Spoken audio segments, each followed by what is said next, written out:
scramble where men and women aren't necessarily interacting but tripping over each other. Like maybe they have like a sign like men go this way, women go that way, whatever, and they're like they start on opposite sides of the sign, so they like run through each other. I think that would have been a little bit more action-packed. And then Asuka could have jumped on top of everybody, men and women alike.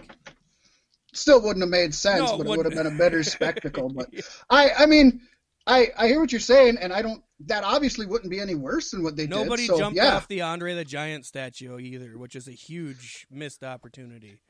That was just wrong. I mean, they didn't even have to use the legitimate one. They could have made a prop one for him. Right. I like how they took the Dusty statue out or they just didn't show it for the segment, but it's there.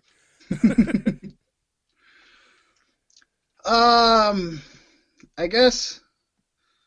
Well, then I kind of have. I'll skip the list of cameos for right now. We can hit them up at the end. Yeah. So I got the next thing I have, and I might be missing something that's important. Doubt it. The AJ thing where he went into the Undertaker room. I thought that was a really neat callback to their Boneyard match. But I thought having him like petrified, afraid of a poster of the Undertaker, just made him look like a bitch, and not like a chicken shit heel, but just made his character look weak. You gotta think though, back in the day, that would have done the same thing with any of Undertaker's rivals. He just gets that far under their skin. I don't see the Ultimate Warrior and Hulk Hogan doing that. Well, it's because that's not who I'm talking about. I'm talking about after. I could see it now. Kamala, the Ugandan giant, he was terrified of him. I could see that, but Triple H was pretty afraid of him for a while. There was shit going on there. Yeah, but I don't get what is obviously a poster. Like, to me, that was just kind of, it just looked weak. I thought you could do it without the poster. Yeah. The door could have ominously opened, and then he could have seen all that stuff. And that's what freaked him out. Like, that would have made sense. Because I did like it. I liked that he was terrified. He didn't know, is the Undertaker here? Is he not? He almost killed me last time. Like, they recapped a whole story in those few 1.5, 2.5 minutes. I liked it. Yeah. Yeah. That part was actually a plus to me if you took out the whole poster thing. Yeah. No, I didn't hate that. I like the fact that he's traumatized by his encounter with Undertaker, as anybody should be. Yeah, especially in a Boneyard match. That should be a major deal, the way they cinematically made it up. Yes. I go to the top of the building after this. Do you have anything else you want to touch on other than the cameos before we get to the top of the building? I suppose the food fight counts as a cameo. I mean, we can talk about it. Yeah, I think everything else is cameos. So. Yeah. Shows you what they did. So let's go to the roof, I guess. Okay. What do you got on the... So first of all, let's say the women made it up there. Well, let's say this. A few women made it up there. Yeah. And they made it up before the men. Yes, they did. All I saw was Asuka winning. I have that... and it looked like a very empty rooftop. Yeah, not only did only 3 women make it to the top, and they had no explanation for why the other 3, including Shayna Baszler, which is supposed to be your beast. Well, they made Dana Brooke look like a complete idiot, but we'll talk about that. Yeah. But also, I think in just the clips they showed, and this is probably the problem with having a men's and women's at the same time, is because of who's directing the show as men. I think even just the whole show, the women were only in about 25% of the camera shots, where the men were in about 75%. Yeah. It was almost like they just happened to be there in the background. It was like a Marvel movie. And that's exactly like the why Avengers. Their match ended so much sooner. Yeah. I thought going into it for sure the women were going to be the last briefcase. Just because maybe they took their time getting up there a little bit more, but the men had already, gone up there and did it. Right. I mentioned it last week when we made that our tiebreaker, to where I was like, they want to end it with the men's is their main event to them, so I figured the women's would be first and then the men would get it over with. I was kind of hoping there'd be men and women up there together, and there wasn't, so that was kind of a shame. I got shot on 2 different days. They could have been. I'm sure the men's and the women's, except for the part where they did interact, were shot on different days. I do have in my notes both actual ladder matches, like when they actually got to the rings, were short and boring. And yes, albeit they had to be short because they had this whole long build-up. But again, it was good in theory that they tried something different, but for a ladder match, that kills it because they didn't really have a ladder match. I mean, they in War had Games, we wait a whole hour exhibition. for the match to start, and then an hour after the match. You know what I mean? So yeah, I think for this kind of Money in the Bank, we could have definitely handled that. This was either like a ladder preview or recap or exhibition. It wasn't a full ladder match, and definitely didn't make use of the ladders. Yeah, that's what sadly. I was going to say. Not a whole lot in the ways of using ladders whatsoever. I think more people were thrown off of roofs than ladders were used. Yeah, so let's bring that up. I have here in my notes, it seemed like they planned on throwing Ray, and I wrote and whoever else because I literally could not remember the other person who was thrown off. You said it was Aleister Black. Isn't that sad when Aleister Black becomes whoever else? Now? Oh, that is sad. Never would have thought I'd see that day. So it seemed like they planned on throwing Ray and Aleister Black off, but obviously decided against it. And admittedly, they decided against it and admitted it was on a lower rooftop and quickly added a cartoon thud quickly so you could tell they didn't fall off there. Now, other than like the cartoon thud thing, I think this is very smart. I said last week I thought it would be cheesy, hokey. It was hokey when the giant fell when Hogan threw him off the roof, but at least the giant was supposed to be a supernatural being. If you throw Aleister Black and Ray off the roof, it's just dumb. It's hokey. Well, Black's supposed to be kind of supernatural, demonic, you know. He does yoga. He could survive it. He could. I think he could survive it. But you do that to Ray when it's the end of his run with you. You know what I mean? Throw him off, and that's the last time anybody sees him. You don't see him on fucking Raw the next night, please. I don't mind that they threw him off to a smaller roof. I thought that was cute. I thought that was fun. I thought they made this smart. I mean, you could tell when they taped it, they quote-unquote threw him off the roof. But then people were watching it afterwards and said, I don't know that we need to be throwing people off a roof. Let's add a little thud and have the commentators, or not the commentators because there wasn't any, but let's add a little thud and kind of... Why is it such a problem when the world knows wrestling's not real? Because the storyline, it doesn't make sense. I don't care. Dude, Undertaker buried the shit out of AJ Styles, and he was back a week later. Well, yes, and again, we bitched about it.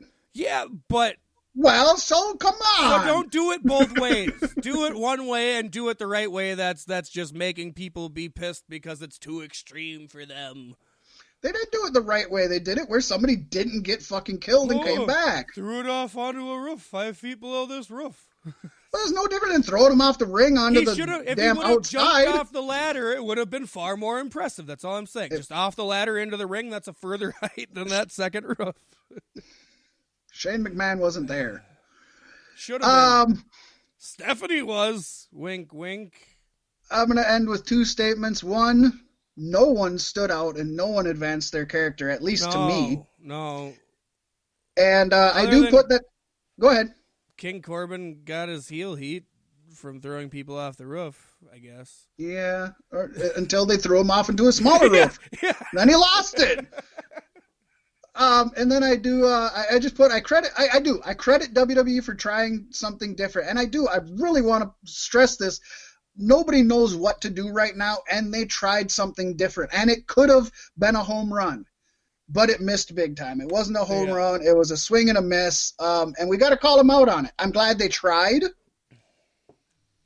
But the last 2 I thought were awesome. This one, no, it wasn't. For me. Yeah. So we're going to talk about these cameos? Let's do it. I got them, I believe, in order. I wrote them after everything was done, but I believe I have them in order. I think Brother Love was the first one, Paystee? Yes. I put hit. I got them as hit or miss, and I put hit. Brother Love, I liked this cameo. Oh, yeah, that was... This is where I got excited for the cameos, because I'm like, oh, yes, this is good. And he came out of a bathroom stall and shit. Zipping up his zipper. And... I love you. It was fun. It was good. Anybody who follows Bruce Pritchard on anything knows how hard he's working right now, and for him to get a little recognition is so awesome. This guy is literally working 20-hour days right now, and he's not a young feller anymore. He was probably just in the office that day anyway. He probably was. Here's your outfit and paint. Go get ready. And if you thought that the cameos were awesome from Brother Love, Paystee, boy, were you disappointed when Doink just a Doink who has never been a Doink, and right. I can tell you this. I've seen all the faces of Doink. What clown is that? That's not Doink. And then they're like, "That's Doink," and I'm like, "No." And all he did was peek his head up from a chair and then put his head down. And let's be honest, you could have had the Boogeyman do that. Yeah, 80% of the people watching the show have no idea who the real Doink is, yeah. let alone this piece of shit. Yeah, it was the most unnecessary one, I think. Yeah, it was. It was terrible. It was terrible. Then we got Stephanie, which I put big miss on. This happened when they were in the Money in the conference room. Yeah, and hey, first of all. This is something I forgot to put in here.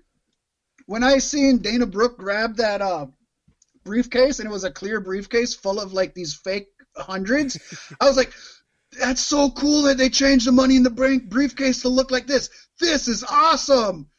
And then Stephanie was like, that's not the Money in the Bank. Okay, so there's a few what an awesome Money in the Bank that was briefcase. I think that was the 2008 Money in the Bank briefcase. Was it? Yes. I'd never seen it before. I thought it was awesome. Then they went back to the same old stupid ones. 2, Stephanie was edited in. It was obvious she wasn't there. She was at her house against a white wall, and there's no white in that room at all. Yeah, it was sadly edited in. 3rd, they brought Nia back, and she's supposed to be this big monster heel, and Stephanie just bitches her out where she's like, Dana, clean up the drool of Nia Jax. Womp womp. It was like there was no reason for her to be there other than she wanted a WrestleMania payday. Other than Vince and Triple H wanted to get her a WrestleMania payday. It probably wasn't even Steph. Yeah. Because they were like, come in here, make a cameo. It's funny that Vince was there, but Stephanie wasn't. Like, what? Doesn't surprise me. Vince works way harder than Stephanie. Yeah. Shit. Next one I have, Random Janitor. I put that as a miss. Don't even get what that was about. No, I don't even remember that, so I probably didn't see it. He was mopping the floor, and Dana Brooke ran in there and slipped and fell. Oh, geez. That was the whole thing. They made her look like a complete idiot the whole time. Then we got, as Paystee hinted, Vince McMahon. I put big hit. The best. This was awesome. This might have been better than anything at WrestleMania. No, probably not. No, it wasn't, but it was better than anything else on Money in the Bank. Yeah, the whole pay-per-view. Yeah. So you got Vince in there. You had AJ and Daniel Bryan. They're tussling into a random door, and it's Vince's office. You know, he's looking at them like, "What the fuck?" You know, and they kind of bitch out and everything, and shit. And they go to leave, and AJ's like, fix the chairs, which is also cool because not only is it like if you're just watching this, it's just cool because you see the two like really freaked out about Vince and like sucking up. But anybody who reads a lot about Vince's pet peeves, one of his like office pet peeves is if there's a meeting and you don't push your chair in, you will fucking hear about it later, and it will not be kind. I just love that everybody, including Vince, is calling himself out on his bullshit these days. They're doing it in AEW, for sure. They're doing it in WWE. It's great. I love that the dinosaur skull that gets talked about now and then, and every now and then in documentaries when you see Vince's office, you'll see it. Show pick. Yeah, it's like Vince literally, like, that's not something they did for this pay-per-view. Vince literally has a dinosaur skull in his office. Why wouldn't you? That's still Vince McMahon. Yeah, yep. He knew that dinosaur. I loved it. I thought Vince played it off perfectly. I thought AJ and Daniel Bryan played it off perfectly. Yes. Their little squabbling after they left, like, you were such a punk. You were so scared. Well, you're the one that said pushing the chairs. And even AJ's like, I did, didn't I? This was awesome. This was great. Yeah. And then the whole thing should have been all the wrestlers trying to have this match while Vince is there trying to do his daily routine, and he doesn't know the match is going on. That would have been great. At the very beginning, he's in the weight room working out, and Otis comes in and starts humping shit, and he's like, "What's going on?" The whole pay-per-view is Triple H's planning